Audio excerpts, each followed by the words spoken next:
Yes, Ryan. Aga nasa bansa na ang ikalawang Malbar-class frigate ng Philippine Navy na tatawaging BRP Diego Silang o FFG-07.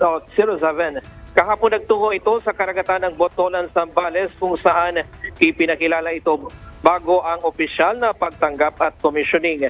Unang nakatagpo nito ang guided missile frigate ng BRP Jose Rizal o FF-150. Kasunod nito, nagtagpo rin ng BRP Diego Silang sa Philippine Coast Guard BRP Gabriela Silang o OPV 8301.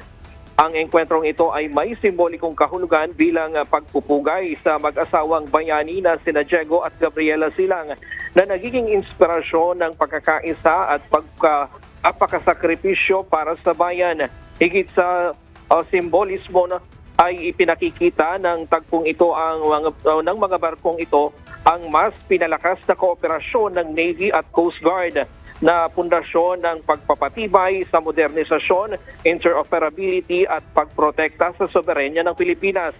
Kapag tuluyang naisama sa active fleet, ang BRP Diego Silang ay magdadaglakas ito sa kakayahan ng bansa upang ipagtanggol ang kalayaan at kaayusan sa karagatan.